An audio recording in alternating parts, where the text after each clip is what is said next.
Comparing Hadoop to distributed databases. As we have seen, Hadoop is somewhat like a distributed version of Unix, where HDFS is the file system and MapReduce is a quirky implementation of a Unix process, which happens to always run the sort utility between the map phase and the reduce phase. We saw how you can implement various join and grouping operations on top of these primitives. When the MapReduce paper was published, it was in some sense not at all new. All of the processing and parallel join algorithms that we discussed in the last few sections had already been implemented in so-called massively parallel processing MPP databases more than a decade previously. For example, the Gamma database machine, Teradata, and Tandem Nonstop SQL were pioneers in this area. The biggest difference is that MPP databases focus on parallel execution of analytic SQL queries on a cluster of machines, while the combination of MapReduce and a distributed file system provides something much more like a general-purpose operating system that can run arbitrary programs. Databases require you to structure data according to a particular model, for example relational or documents,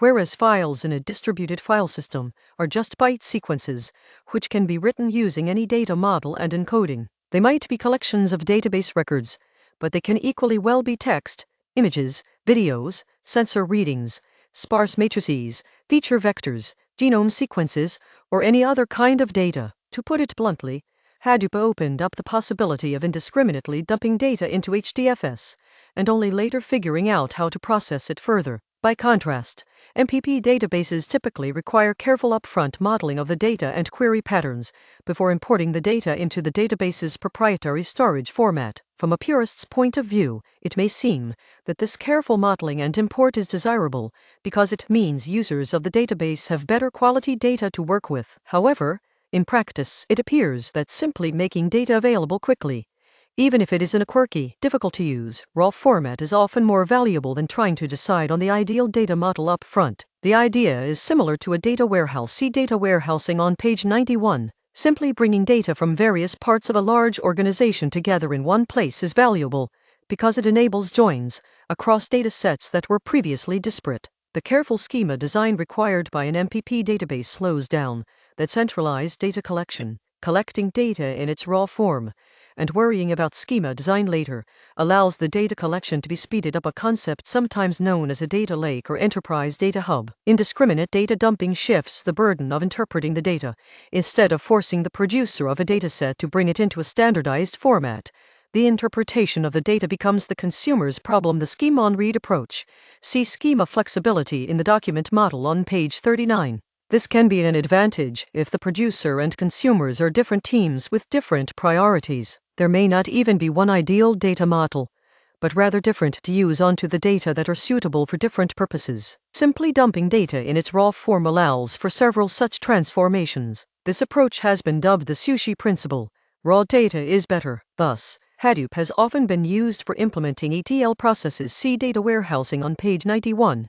Data from transaction processing systems is dumped into the distributed file system in some raw form, and then MapReduce jobs are written to clean up the data, transform it into a relational form, and import it into an MPP data warehouse for analytic purposes. Data modeling still happens, but it is in a separate step, decoupled from the data collection. This decoupling is possible because a distributed file system supports data encoded in any format. MPP databases are monolithic, tightly integrated pieces of software that take care of storage layout on disk, query planning, scheduling, and execution. Since these components can all be tuned and optimized for the specific needs of the database, the system as a whole can achieve very good performance on the types of queries for which it is designed. Moreover, the SQL query language allows expressive queries and elegant semantics without the need to write code, making it accessible to graphical tools used by business analysts such as Tableau. On the other hand, not all kinds of processing can be sensibly expressed as SQL queries. For example, if you are building machine learning and recommendation systems, or full-text search indexes with relevance ranking models, or performing image analysis, you most likely need a more general model of data processing. These kinds of processing are often very specific to a particular application, for example feature engineering for machine learning, natural language models for machine translation, risk estimation functions for fraud prediction, so they inevitably require writing code, not just queries. MapReduce gave engineers the ability to easily run their own code over large datasets. If you have HDFS and MapReduce, you can build a SQL query execution engine on top of it, and indeed this is what the Hive project did. However, you can also write many other forms of batch processes that do not lend themselves to being expressed as a SQL query. Subsequently, people found that MapReduce was too limiting and performed too badly for some types of processing, so various other processing models were developed on top of Hadoop. We will see some of them in Beyond MapReduce on page 419. Having two processing models, SQL and MapReduce, was not enough. Even more different models were needed, and due to the openness of the Hadoop platform, it was feasible to implement a whole range of approaches, which would not have been possible within the confines of a monolithic MPP database. Crucially, those various processing models can all be run on a single shared use cluster of machines, all accessing the same files on the distributed file system. In the Hadoop approach, there is no need to import the data into several different specialized systems for different kinds of processing.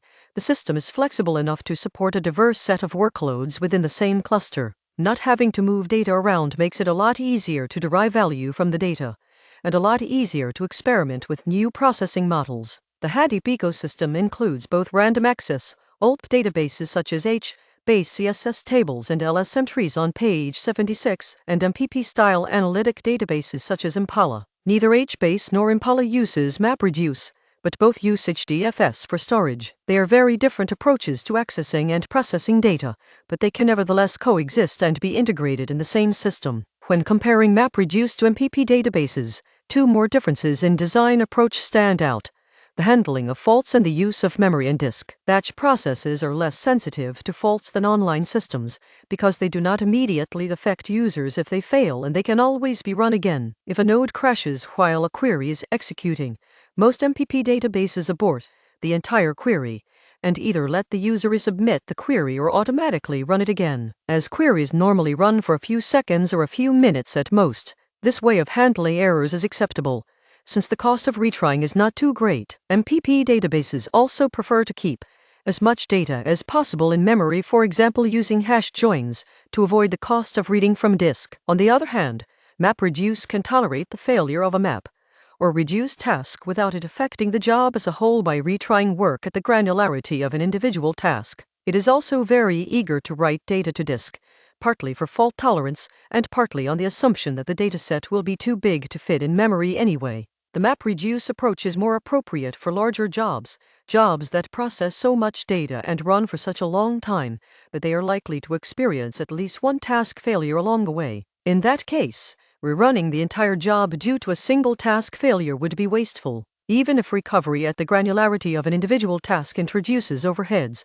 that make fault-free processing slower, it can still be a reasonable trade-off if the rate of task failures is high enough. But how realistic are these assumptions? In most clusters, machine failures do occur, but they are not very frequent, probably rare enough that most jobs will not experience a machine failure. Is it really worth incurring significant overheads for the sake of fault tolerance? To understand the reasons for MapReduce's sparing use of memory and task-level recovery, it is helpful to look at the environment for which MapReduce was originally designed. Google has mixed-use data centers, in which online production services and offline batch jobs run on the same machines. Every task has a resource allocation: CPU cores, RAM, disk space, etc., that is enforced using containers. Every task also has a priority, and if a higher priority task needs more resources, lower priority tasks on the same machine can be preempted in order to free up resources. Priority also determines pricing of the computing resources.